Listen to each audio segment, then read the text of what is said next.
सर्दियाँ आ गई हैं और तिल खाने का मौसम भी आ गया है, इसीलिए हम बना रहे हैं सर्दियों के स्पेशल तिल मावा और मूंगफली के लड्डू, जो कि सेहत से भरपूर और शरीर को गर्माहट देते हैं और सर्दी से हमारा बचाव रखते हैं।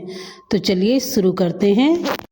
अब हम एक कटोरी तिल लेकर इनको भून लेंगे और हमें इन्हें जब तक भूनना है जब तक ये चटकने ना लगे और हल्का इनका कलर भी चेंज हो जाएगा। ये तिल भुनने के बाद लाइट गोल्डन कलर के हो जाएंगे। मैं भी आपको दिखा रही हूँ, देखिए इनका कलर कैसे चेंज हो जाता है। आप यहीं तक इनको भूनिए, इससे ज़्यादा नहीं भूनिए। इसके बाद इन तिल को हम कढ़ाई से निकाल लेंगे और इसी के अंदर हम एक कटोरी मूंगफली डाल देंगे। अब हम इन मूंगफलियों को भी 3 से 4 मिनट के लिए भून लेंगे। हमारी मूंगफलियाँ भी चटकना शुरू हो जाएगी और जैसे हमारी मूंगफलियाँ भुन जाएंगी, इन मूंगफलियों का भी कलर चेंज हो जाएगा और भुनने के बाद मूंगफलियाँ हम इन्हें कढ़ाई से बाहर निकाल लेंगे और ठंडी होने के बाद इन मूंगफलियों का हम छिलका उतार देंगे। इस समय हमारी मूंगफलियाँ भी भुनकर तैयार है। अब हम इन्हें कढ़ाई से निकाल लेंगे और इसी कढ़ाई में एक कटोरी भर के गोले का बरूदा जो हमने लिया है उसको डाल देंगे और लो फ्लेम पर हम इसको 1 मिनट के लिए भूनेंगे। और जैसे ही हमारा ये गोले का बरूदा भुन जाएगा, इसको भी हम कढ़ाई से निकाल लेंगे और इसी कढ़ाई में हम 1 से 1.5 लीटर दूध डालकर मावा निकाल लेंगे, क्योंकि हमें लड्डू बनाने के लिए मावे की ज़रूरत है। इसीलिए हम 1 से 1.5 लीटर दूध इस कढ़ाई में चढ़ा देंगे और इसे मावे के लिए आप भारी तले की कढ़ाई लेना, क्योंकि हल्की तले की कढ़ाई में मावा लग जाता है। देखिए हमारे दूध को पकते पकते काफ़ी टाइम हो गया, दूध भी आधे से ज़्यादा कम हो चुका है। अब देखिए बिल्कुल मावा तैयार होने ही वाला है। आप चाहें तो बाज़ार का मावा भी इस्तेमाल कर सकते हैं, लेकिन मैंने घर में ही 1 से 1.5 लीटर दूध का मावा निकालने में 20 से 25 मिनट लग जाते हैं।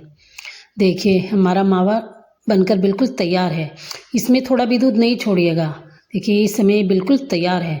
अब हम अपने मावे को ठंडा होने के लिए रख देते हैं और इतने हमने अपनी मूंगफलियों का छिलका भी उतार लिया है और बाकी तिल और नारियल का बरूदा जो भुना था वो भी ठंडा हो चुका है।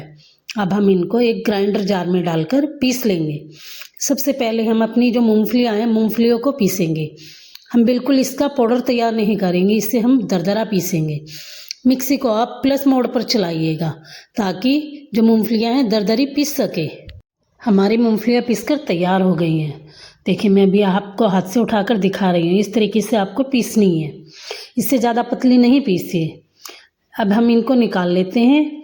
अब तिल और जो गोले का बरूदा है इनको हम इनको पाउडर की तरह बिल्कुल तैयार नहीं करेंगे, इनको भी हमें दरदरा ही पीसना है और अपनी मिक्सी को प्लस मोड पर चलाना है। देखिए ये दोनों भी हमारे पीसकर तैयार हो गए हैं। मैं अभी हाथ से उठाकर आपको दिखा रही हूँ, इस तरह आप दरदरा इनको पीसिएगा। हमारा गोले का बरूदा और तिल भी पीसकर तैयार हो चुके हैं। इसको भी हम एक प्रांत में डाल लेंगे और इसी के साथ हम थोड़ी किशमिश डाल देंगे। आप चाहें तो इसमें ड्राई फ्रूट भी डाल सकते हैं। मैं इसमें ज़्यादा चीज़ें नहीं डालूँगी। हमने सभी चीज़ें एक एक कटोरी ली थी। हम तिल जितने लिए थे तिल का डबल बूरा लेंगे। आप इसमें शक्कर भी इस्तेमाल कर सकते हैं, खंड भी इस्तेमाल कर सकते हैं और आप इसमें चीनी को पीसकर भी इस्तेमाल कर सकते हैं। आपको तभी भी अंदाज़ा नहीं पड़े तो आप मूंगफली, तिल और नारियल इन सब का जो हमने मिक्सचर बनाया है पीसकर, उसको कटोरी में भरकर देख लीजिए। ये सब जितना है उतनी ही कटोरी आप मीठा ले लीजिए। हमारा मावा भी ठंडा हो चुका है। अब हम इसे भी कटोरी में भर लेंगे। देखिए 1 कटोरी भर के पूरा मावा है। आप मावा इसमें ज़्यादा भी ले सकते हैं या इससे कम भी ले सकते हैं, जितना आपके पास में है मावा उतना ले सकते हैं आप। मेरे पास 1 कटोरी मावा हुआ तो मैंने इसमें 1 कटोरी मिला दिया। अब इसको अच्छे से मिक्स करेंगे, या इसको अच्छे से हाथों से मसल कर मिक्स कर देंगे। मिक्स करके अब हम अपने इसको देखते हैं कि इससे लड्डू बंध पाते हैं या नहीं बन पाते हैं।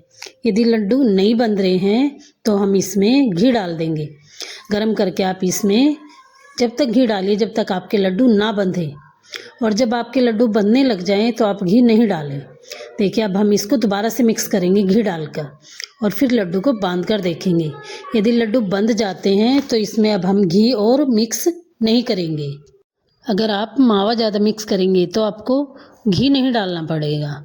मैंने मावा थोड़ा कम इस्तेमाल किया है और इसीलिए घी का इस्तेमाल किया है।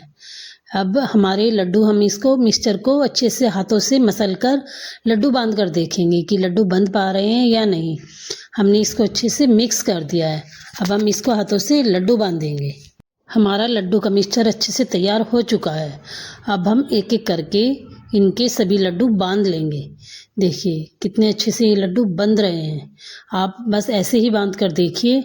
जब तक कि ऐसे तैयार ना हो आप इसमें थोड़ा घी मिला लीजिए अगर आपको सूखा लगे, और यदि आपके पास मावा ज़्यादा है तो आप मावा भी मिक्स कर सकते हैं।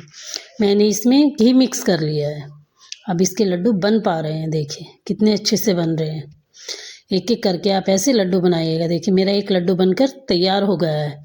ऐसे ही अब हम अपने सभी लड्डुओं को बनाकर तैयार कर लेंगे।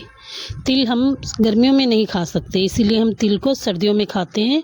और तिल हमारे शरीर को बहुत ही फ़ायदा देते हैं। ये हमारी हड्डियों को मजबूत रखते हैं, हमारे शरीर में गर्माहट पैदा करते हैं और सर्दी से हमको बचा कर रखते हैं। तिल को हमें ज़रूर खाना चाहिए।